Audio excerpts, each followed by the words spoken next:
What is going on, everybody? Apple just released iOS 26.3 RC or release candidate yesterday, and the big question is, should you actually update right now? In this video, I really do just want to break down the performance, how it's been so far with battery life, stability, if there's even any new changes, and who this update really is for. And by the end, you'll know whether you should update the RC or not. And spoiler alert, I think we might be getting a second RC, possibly tomorrow, which is why I'm actually putting this out a little earlier than I said in our release video. So first things first, it is a very stable build. Nothing against it. I haven't had any springboard crashes, issues with the keyboard, or anything that was plaguing it earlier. The main reason I think we're going to get another release, and let me actually go into the release notes for the RC here. Maybe it's mistyped, but this is something I didn't talk about in the iOS video. I did in iPadOS. Look at this known issue, and this is kind of hilarious just because of how sad this is for Apple. One of their main tentpole features over the course of the last couple of updates has a known issue where now you can't, if you have a new generation phone, not even an older one, which typically is what is not ideal for new betas. If you have a new iPhone 17, 17 Pro, 17 Pro Max, an Air, one of the newest iPad Pros with M5, you can't use iPhone mirroring Apple AirPlay for mirroring Apple TV, to using continuality camera wirelessly with a Mac or an Apple TV 4K, or even use Sidecar.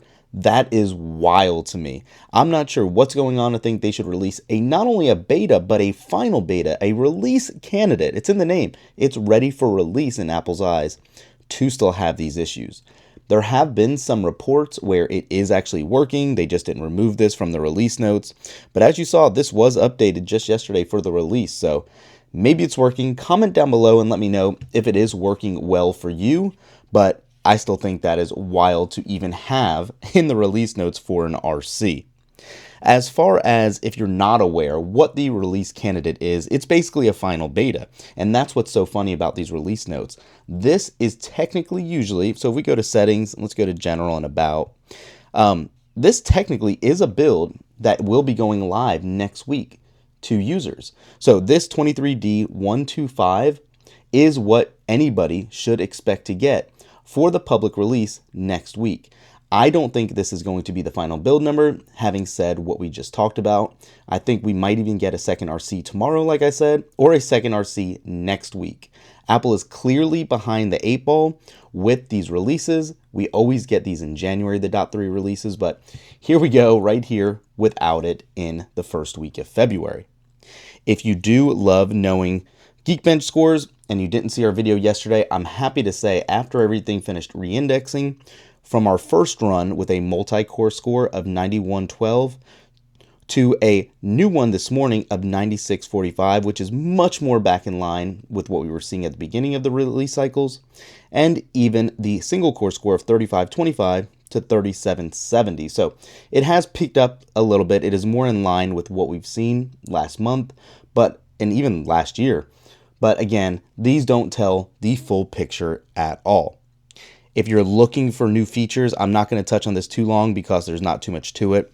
If you were to go to transfer, you do have this new transfer to Android option to help bring everything over from your iPhone to an Android device.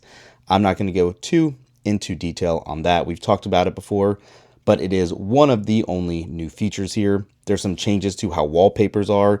If you were to actually go into the wallpaper picker and customize, you can actually change. I shouldn't even say change. You can actually see how they've separated wallpapers here. If you actually go down to weather and astronomy, they're separate. Nothing crazy to it. Those are really all of the changes. .3 releases are always based on bug fixes, performance improvements, and system refinements.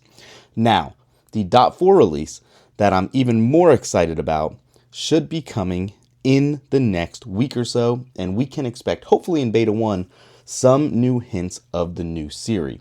Not everything. A lot of that's going to be coming in iOS 27 at WWDC, but we will have a more personalized version of Siri, hopefully in that beta.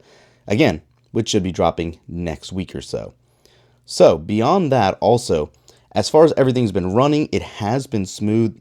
I never really had an issue with performance on any of the betas for iOS 26.3. You can see scrolling between everything. Let's go into music. Yeah, we can use that. Let's go into music like I was saying. I mean, everything has been pretty fluid, working, loading, and playing pretty well. Liquid glass at this point, as you're aware, has not changed too much at all. And yeah, that's kind of where we're at with this build. Now, everything again has been smooth. Scrolling's been good. If you haven't seen our other video talking about just how bad basically the keyboard has been on iOS recently, I can say it is much improved. I've been running the same test for the last couple of betas now, and again, I'm happy to say that it is working much, much better.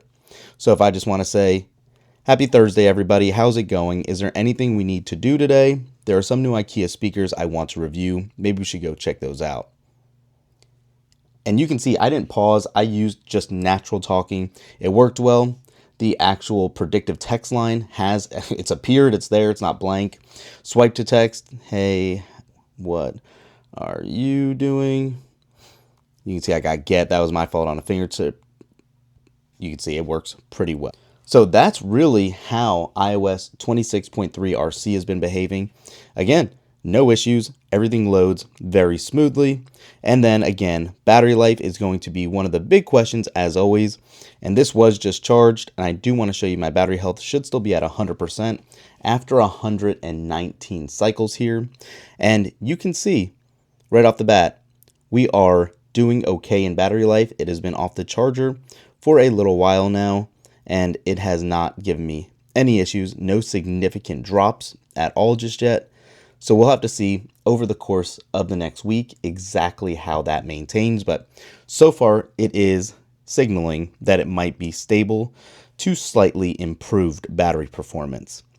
Now, who should update to this beta? That is a great question. If you're already running the betas, if you're on the .3 beta 3 release, absolutely update. You're never going to go wrong in this case for an RC. But if you are not yet, I would absolutely say wait.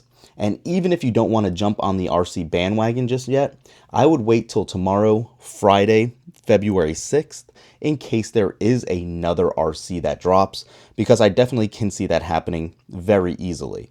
As long as they don't release another RC, this will be the final build to the public, but just from those release notes alone that we talked about, I think it might be worth waiting with anticipation of getting another beta drop.